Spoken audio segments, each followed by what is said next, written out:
कवि सम्मेलन देख देख के घर की शीला देवी को शेर व शायरी का बुखार चढ़ गया था। अब वो सीधे मुंह किसी को जवाब ही नहीं देती थी।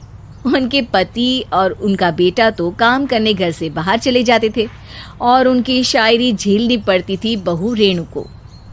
अब सास बोलती नहीं, अर्ज करती थी, संदूक पे रखी संदूक, संदूक में रखे झुमके, बहू झुमके निकाल के दे मेरे, कहाँ लगा रही है ठुमके। माँ जी, झुमके तो आपके निकाल दूंगी मैं, लेकिन आपके दिमाग से ये शायरी का भूत कैसे निकलेगा? छोटे लोग नहीं समझेंगे, शायरी है शौक बड़ा, तू अपने काम से काम रख, मेरे काम में मत टांग अड़ा। शौक अलग बात है, लेकिन हर चीज में अपना शौक डाल देने से जग हसाई हो सकती है सासू माँ। अरे मैं हूँ एक नंबर कलाकार, कोई ऐसी वैसी बला नहीं, तुम घर के कामों में उलझी, समझोगी मेरी कला नहीं। ठीक है माँ जी, आप नहीं समझती तो कोई बात नहीं, लाओ मैं आपके झुमके ही निकाल कर दे देती हूँ।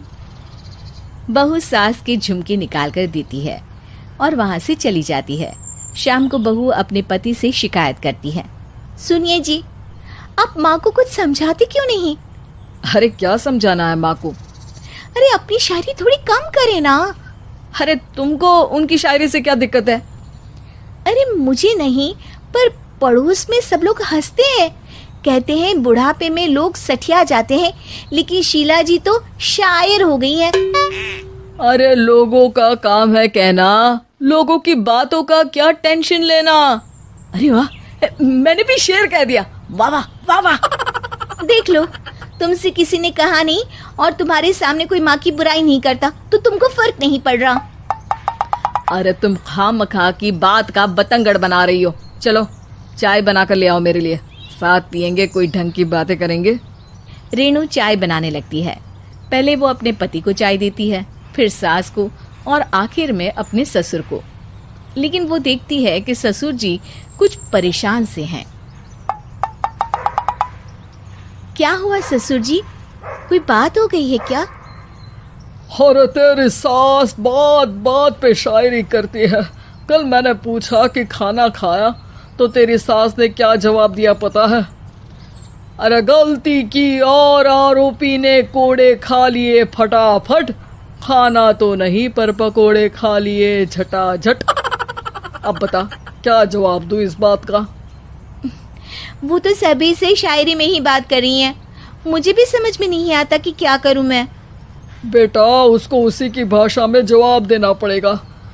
मैं तो आम बातचीत में भी उसके सामने कुछ नहीं बोल पाता, शायरी में क्या बोलूंगा भला। ससुर ने जैसे ही कहा कि उसको उसी की भाषा में जवाब देना पड़ेगा, बहू को ये बात जच गई।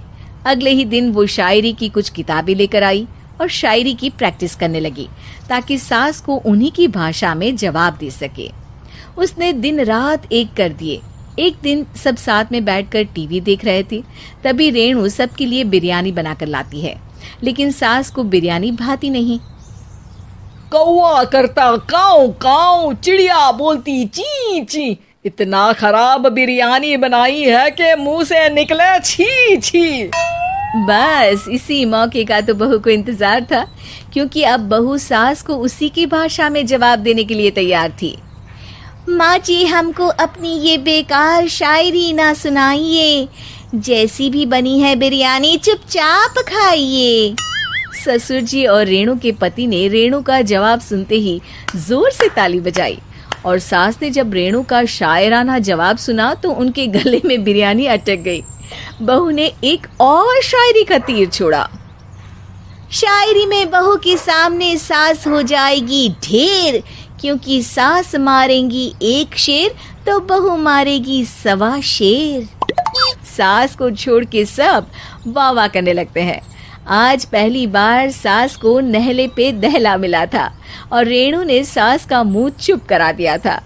अगले दिन रेणु का पति उससे कहता है, अरे वाह, तुमने तो माँ की बोलती बंद कर दी, मजा आ गया। अब मेरे लिए कुछ बना दो, खाकर मैं काम पर चला जाऊं। शायरी ही है मेरा जीवन, वही करूँगी जी भर के।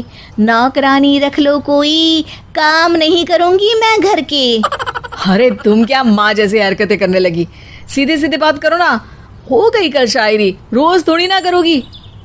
शीशी भरी गुलाब की पत्थर पे फोड़ दो, जो मुझे शायरी से रोके उसके कान मरोड़ दो।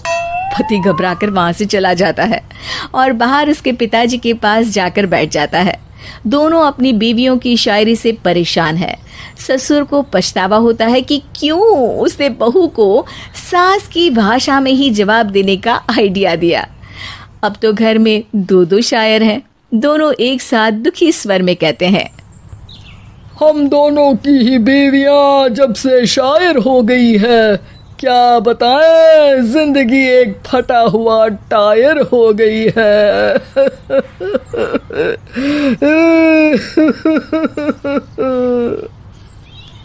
हम दोनों की ही बीवियां जब से शायर हो गई है, क्या बताए जिंदगी एक फटा हुआ टायर हो गई है।